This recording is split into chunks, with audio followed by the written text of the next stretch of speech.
Thousands of soccer fans crowd into Hillsborough Stadium in Sheffield, England. They're here for the English Championship semi-final match between Liverpool and Nottingham Forest. Little do they know, by this day's end, 96 fans will be dead. Excited to be there are Eddie Spirit and his 14-year-old son, Adam. Adam was actually crying with laughter. You know, it's a great day.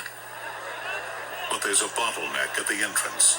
More than 5,000 people push to get through a few narrow turnstiles. Mounted police struggle to maintain order. Some are scooped to safety. Security cameras capture the growing pandemonium. Adam and I got outside the turnstile, and it was just organised chaos. There was no queues, nothing. With 10 minutes to kick off, police fear a riot if fans don't get in on time. To ease the pressure, they open a gate next to the turnstiles. The crowd surges through, with Eddie and Adam caught at the front. All you could see was this big tunnel, and everyone just went into it. A single narrow tunnel funnels the raucous crowd into the stadium's standing room section. No one counts or regulates the fans as they rush headlong into a confined space. Eddie and Adam are pushed forward until they're pinned against a 10-foot-high fence. But the wave of incoming fans doesn't stop, and no one shuts the gate. As the game begins, Adam is pressed so tightly he has trouble breathing. Soon, hundreds of fans are crushed against the fence, designed to prevent a repeat of the riots that plagued British soccer in the past. Some fans try to escape by climbing over it. But police, mistakenly believing they are on the brink of another riot, push them back. Adam's legs buckle as he loses consciousness. Fearing for his son's life, Eddie cries desperately for help. There's a police officer standing 5 or 6 feet away from me. I'm screaming that, you know, my lovely son is dying. Open the gate. And he didn't open it. Eddie and Adam are slowly being suffocated. It was just like a vice, someone slowly tightening it up. They both lose consciousness, as do hundreds of others. Panicked fans climb over their bodies in a desperate attempt to scale the fence. Some spill onto the field. They then strain to pull over those still in trouble. From above, others lift victims to safety. Finally, police realize that these are not unruly fans invading the field, but victims of a deadly overcrowding. They stop the game and call for help. With no emergency medical personnel in sight, fans run to the aid of the injured. Rescuers try to free the standing room area and revive the unconscious before it's too late. Soccer fan Eileen McBride, a nurse, jumps onto the field to help. The hands coming through the fence, oh, it was just awful. It was so distorted, all the faces and everything. It was terrible.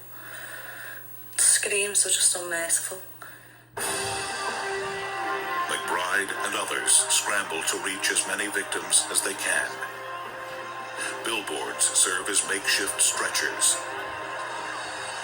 Many of the injured are children. One of the victims McBride treats is young Adam Spirit. As he's rushed to the hospital, he is unconscious and barely breathing. The crush of fans at England's Hillsborough Soccer Stadium leaves hundreds injured or dead. The scene is chaotic. Some search for missing loved ones. Others try to resuscitate the unconscious. you literally only had 5 minutes, because after that amount of time there would have been brain damage, and you knew in order to give somebody else a chance you literally had to move on. The severely injured are rushed to nearby hospitals. Eddie Spirit and his son Adam, who were suffocated and trampled, barely cling to life. Eddie lies in a coma for 2 days. When he awakens, he learns that his son has died. He had 100% confidence that if anything did happen, I would protect him. And I failed miserably. It's as simple as that. 96 people die. More than half are under 21. The youngest is a 10-year-old boy. 200 more are seriously injured. For the survivors, there are many unanswered questions. Most begin with, why? I always remember screaming at the policeman, begging him to open the gate. I can't believe that they didn't know what they were looking at. The ensuing investigation lasts 9 months. It concludes that the worst sporting tragedy in England's history can be blamed on 2 factors: police error and stadium construction. Safety for Eddie and Adam Spirit had been just inches away on the field, or pitch as it is called, but a 10-foot fence prevented them from reaching it. At the end of the day, the pitch has got to be the fans' sanctuary. And yet, they fenced that sanctuary off. Perimeter fences were installed around English soccer fields in the 1970s because of riots and field invasions.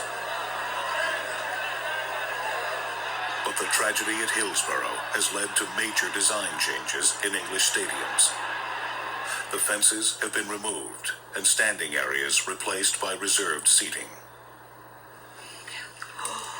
Eileen McBride now works at Liverpool Stadium, making sure that safety regulations are enforced. She wants to make sure the Hillsborough tragedy is never repeated. I'm a steward, I'm a safety steward at Liverpool, and I really do believe in doing the job properly. It just can't happen again. She often revisits Hillsborough to lay flowers at a memorial engraved with the names of the 96 people who died, including Adam Spirit. It's a memorial that Adam's father campaigned for. To make sure his son did not die in vain, Spirit is an activist in the fight for more stringent stadium safety regulations. I'll just keep on fighting. That's important. He was full of compassion for a 14-year-old boy, and terrific personality. Right through the ball. Eddie Spirit's youngest son, Daniel, was born 2 years after Adam died. He has developed a passion for soccer, just like Adam.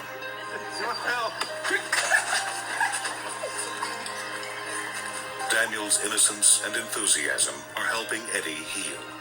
He hopes someday he'll attend a game again, when he can go with Daniel and without fear.